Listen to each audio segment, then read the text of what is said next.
My name is Rachel Anger, and I'm doing my presentation today on Benjamin Bugsy Siegel and the Flamingo Hotel here in Las Vegas. I'm hoping that by the end of my presentation, you will have a little bit better understanding of not only Benjamin Siegel and his life, but also the major role that he played in creating not only the Flamingo Hotel, but also helping build the city we know today as Las Vegas. So, to start us off, early life, Benjamin Siegel was born February 28th of 1906 in Brooklyn, New York. From a very young age, Siegel was introduced to a life of crime, but he actually wanted to be an actor and later on a businessman. He dated Virginia Hill, a Hollywood actress, and wanted to share in a lot of the same glamorous lifestyles that she led in. Unfortunately, from a young age, he had a major crime activity in not only New York, but also in LA, and then eventually on to here in Las Vegas. He had actually been to Las Vegas before his role in the Flamingo. Back in 1941, he was here working and dealing with race books, but he is best known for his involvement with the Flamingo Hotel. So moving on to criminal activity. The Bugs and Meyer Mob and Murder Incorporated, the Bugs and Meyer Gang. Siegel met Meyer Lansky actually when they were only 12 years old, and they started up their life of crime together by extorting money from push peddlers in New York City, which soon turned into this group of ruthless Jewish mobsters turned into contract killers.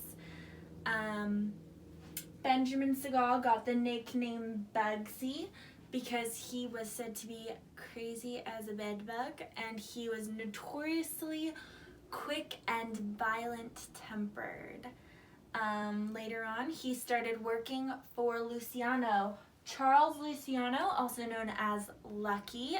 In the early 1930s, Charles Luciano organized this syndicate, which was created to unify once competing gangs.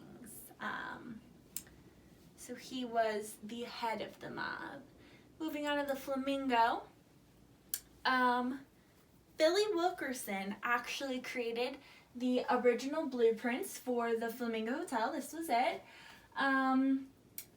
He was actually a problem gambler, though. He had a lot of issues funding the original project.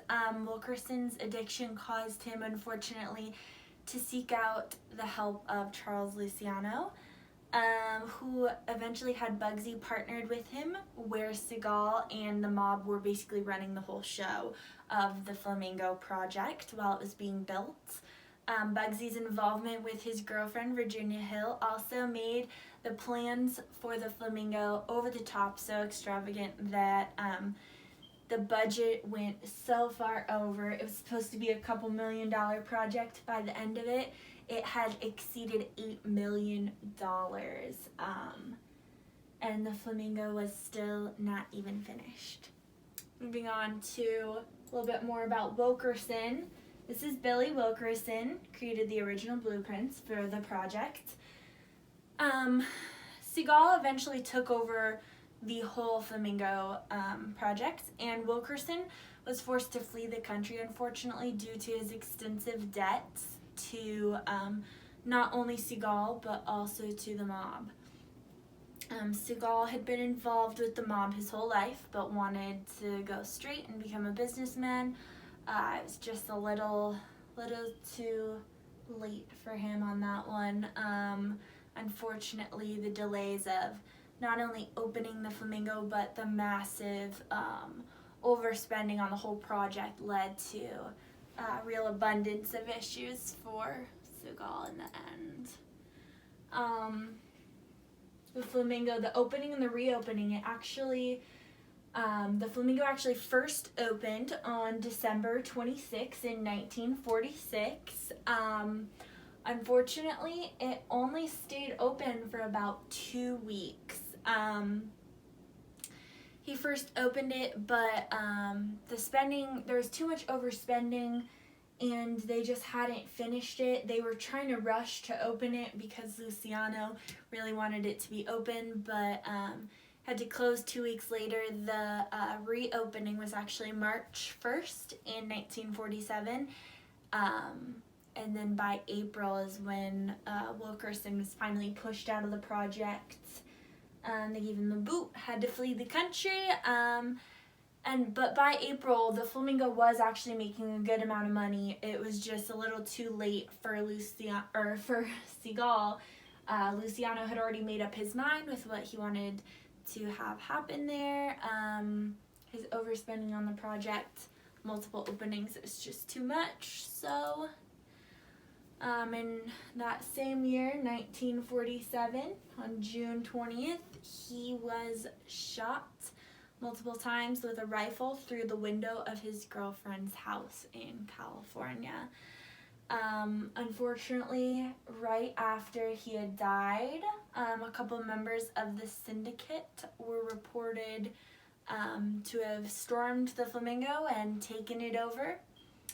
The hotel's success after the death of Siegel actually prompted the syndicate to pour a lot more money into the buildings and the casinos, hotels, resorts on the Strip. And the syndicate's money and the mob was actually funding most, if not all, of Las Vegas at the time, all the way from 1940s all the way through the 70s. Las Vegas and its lavish resorts were made possible by the mob and their money. Men who had little to no criminal records were actually fronting the resorts. And then behind the scenes was the rest of Luciano's men work in the back. And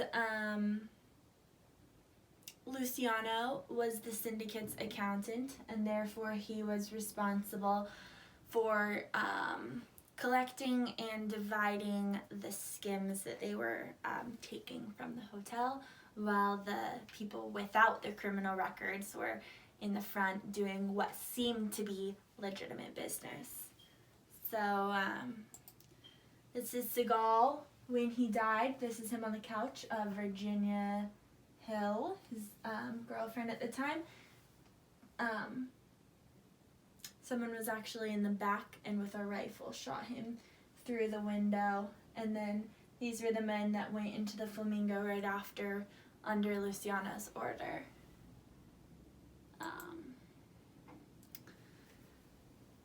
So notables and his legacy.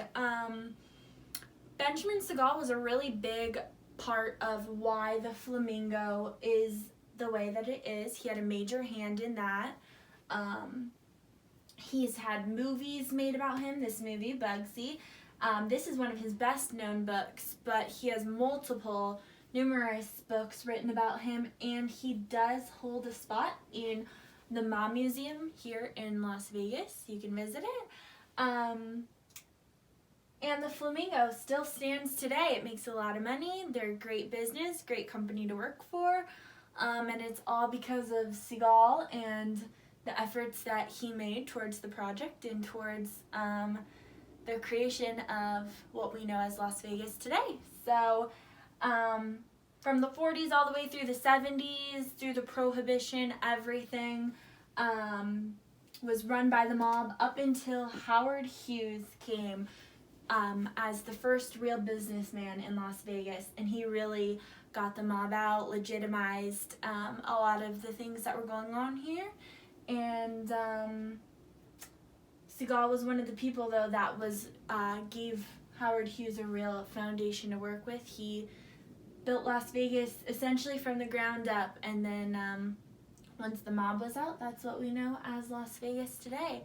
So hopefully that gave you a little bit better understanding of who Benjamin Siegel was and his role in our city. These are my references. And thank you so much for watching. I hope you guys learned a lot.